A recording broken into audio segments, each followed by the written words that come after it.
All right, let's discuss this one. What are your best 5 mods to do on a Gen 5 Camaro?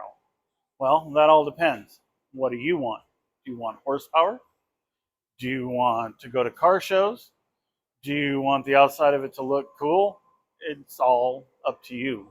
Not up to me, not up to the last guy that put out one of these videos that says, what are the best 5? Here's what I did. Well, here's the thing. If you want horsepower, the best adder for one of these cars is a tune. It'll cost you about $500-$600. But if you're going to do a tune, you should also do the headers because that's going to give you more power. It's going to breathe better. Well, to do that, you need an intake. There are multiple of those out there too. That'll suck more air in. The exhaust will blow more air out. This thing's a giant air pump with flames in the middle.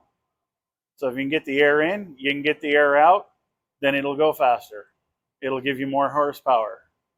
This one behind me has heads and a cam and has 500 horse to the wheel, give or take. Depends on the dyno.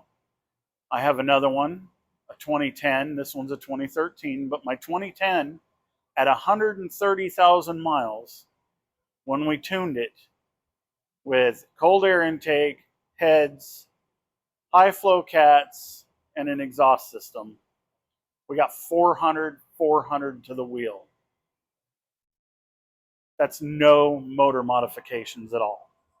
This one with heads and a cam plus those others gets another 100 horsepower. So you tell me, what are the best 5? Well, that all is determined by you and what you want. But if it was me, I would get not heads. I would do a cold air intake, headers, an exhaust system, and get this thing tuned. It'll get you 400 horse to the wheel for about $1,500, maybe $2,000 if you know. On my other one, I got most everything offline, secondhand. Who cares if somebody else had it? It still works just the same. Cold air intake was on it. My headers on the other one, I think I paid $400 or $500 for a set of Texas Speed headers. Came with the high flow cats, and then just put some regular mufflers on the back of it. Sounds great. It's got courses, so those were probably a little more expensive. Course, I think is probably around $1,000. But it screams. It's loud. If you don't want to be so loud, there are others out there that'll get you a better, quieter sound. But to be honest, the biggest change that the car needs is what you want it to put out. If you want to do something to make it look better, get wheels, get tires. These are my winter wheels because we're in Oregon. It's December and it's about to get really cold out here. And then occasionally I like to go drive this thing. So those are the winters. The ones for the summers are ZL1 or 1LE wheels. They're both the same. The ZL1 has 2 different types. I have the 1LEs for this, which are 10s in the front and 11s in the rear. So I'm running 285s in the front.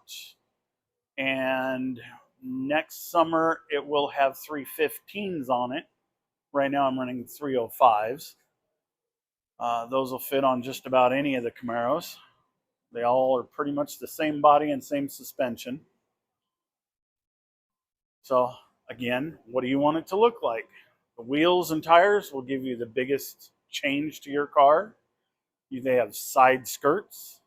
You have splitters, diffusers, all kinds of stuff to put on that thing. What do you want on it?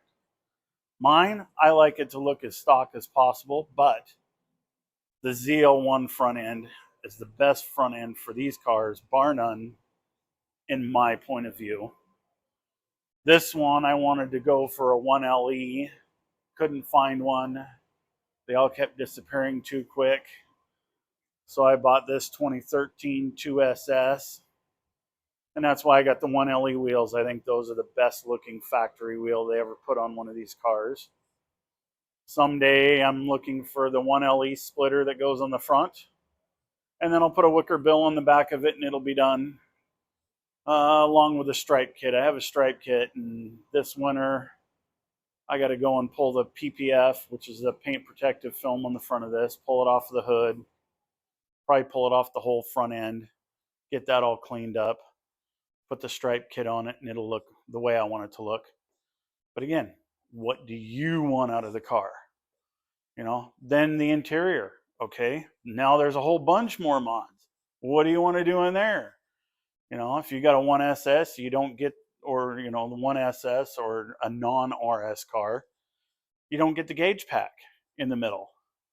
Well, gauge pack, you can buy those on aftermarket, you can buy those online, used. Just make sure that you get a harness that fits the year of car you have. I think there are 2 or 3 different harnesses to add a gauge pack to these cars.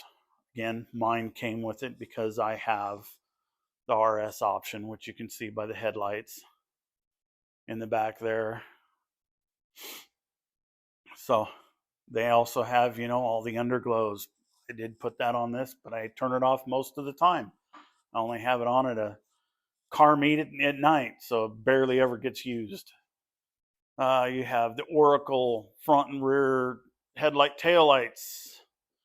This one I did put on the side markers. You can see down there, the side markers are not factory.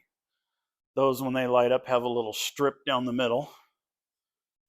And they light up with a single bar down through there. Let's get the lights on. So you can see the single bar down through there. And this one comes with the HID headlights. So, and I kept the factory taillights. We all know what these ones look like, So there's the rear. There's the taillight. No reason to change it for me because I don't like any of the other options. So, but again, it's all up to what you think and what you would like to see come out of your car. Well, thank you for watching, and I'll put up more videos on these things as I come through whatever I think I need to put up on whatever I want to do. I have a couple of these, so this one's going to get a few things done to it, and I think I may change the exhaust on this one. I have an exhaust that's been sitting back here for quite a while that somebody didn't pick up from me. And this one, the drone is horrible, so I'm pretty sure I need to change this out to something different. And then I have another one, and as you saw in the background over here, right there, yes, I had a Camaro, but Mustang. And that one, I'm still working on getting everything figured out so I can get the A-pillar pulled out and then put it back on the road. My wife would really like to have it to drive me, and she drove it for 2 years as her daily, a manual car. So thank you for watching. If you get a chance, smash that like button, hit that subscribe button, and hit the little other bell there. It gives you, lets you know whenever I post another video up. I appreciate you watching. I appreciate you. Have a good day.